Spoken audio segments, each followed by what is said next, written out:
तो जब मैं दिल्ली आया था ना तो मैं अपने घर वालों को भी ले आया गाँव से। तो मेरी माँ ने यही कहा कि तू हमारा खर्चा निकाल लेगा, पिताजी का तभी बिजनेस चल नहीं रहा। तो मैंने कहा मैं इतना ट्यूशन पढ़ा के कर लूँगा। तो मैंने 6,000 में ट्यूशन पढ़ाया, 1,500 रुपये में रेंट पे हम रहने लगे ग्रेटर नोएडा में, एक छोटी सी जगह में। 3 दिन रहे हुए नहीं हुए थे, सोचो मकान मालिक आके बोला आपको किसने रखा है यहाँ, मैं तो इसे बेच रहा हूँ। मैं उस दिन मेरी आंखों में आंसू आ गए कि मतलब हम यहाँ शिफ्ट हुए हैं ऐसे तैसे मैनेज करके, अब यहाँ से निकलना पड़ेगा। बट मैंने अपने पिताजी को देखा है जीवन में, मैंने उनको कभी ये नहीं देखा आज टेंशन है नींद नहीं आ रही। मैंने ये सीखा उनसे, लाइफ में कितनी भी टेंशन रहो रात को सो जाओ, सुबह बात करेंगे, जो भी होगा सुबह बात करेंगे, रात में तो कुछ नहीं कर सकते। वहाँ से हमने वो चेंज किया। आज शायद ग्रेटर नोएडा में इतनी सोसाइटियाँ मैक्सिमम में हमारे पास फ्लैट प्लॉट पता नहीं क्या क्या होगा, और सब में मैंने सबको फ्री में रखा हुआ है, मेरी कोई रेंटल इनकम नहीं है। मैंने कहा जब जरूरत होगी तब ले लेंगे किसी से।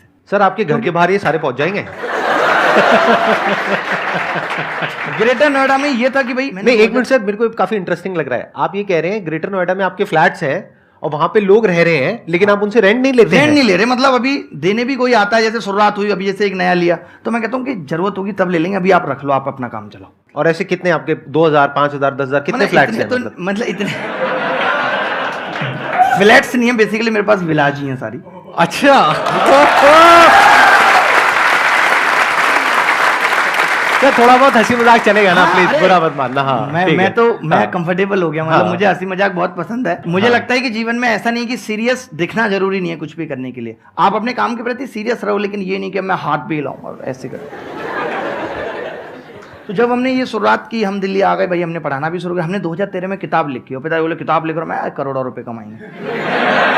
किताब एकदम सुपर महाफ्लॉप, क्योंकि जब आपको कोई जानता नहीं है तो आपकी किताब पढ़ेगा क्यों। हमने 2000 किताबें छपवाई, कोई बिकी नहीं, मतलब 2-4 बिकी, और जिसने ली वो बोला किताब बहुत अच्छी है। मैंने कहा दोस्तों को बताओ, लेकिन ले कोई नहीं रहा, क्योंकि जब तक आपका नाम नहीं है, नाम बनाना बहुत बड़ी बात है, मैं आपको बता रहा हूँ। तो 2013 में मैं पढ़ा रहा हूँ, 12 में नौकरी लगी, इसलिए छोड़ दी कि दिल्ली में लेंगे। फिर 13 में नागपुर लग गई, और दूर देहरादून से सीधे नागपुर चले गए। जब मैं लौट के आया, मैं कोचिंग में गया, लोग बोले आपको 650 रुपये घंटे पे रखेंगे, जबकि उससे पहले मैं 1450 रुपये घंटे लेता था। आज मैं आपको बता दूं मेरी ज्वाइनिंग फीस 50 करोड़ है, और मैं 1,29,000 रुपये घंटे लेता हूं पढ़ाने के।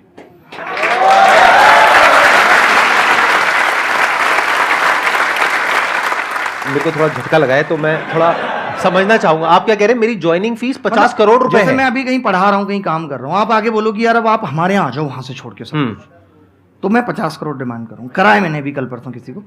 अच्छा ठीक है।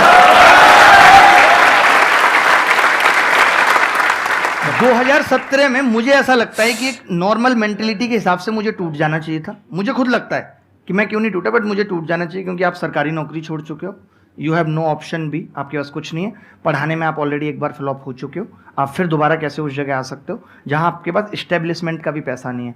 मैंने एक फ्लैट मोबाइल बेच के लिया, जो इंटरकनेक्टेड होते हैं दिल्ली में, आपको पता है ये मुखर्जी नगर में, और मैं और मेरा भाई बैठा, हम सुबह स्टूल खुद लगाते थे। आपके भाई भी आए हुए हैं यहाँ पे? हाँ। अरे नमस्कार जी।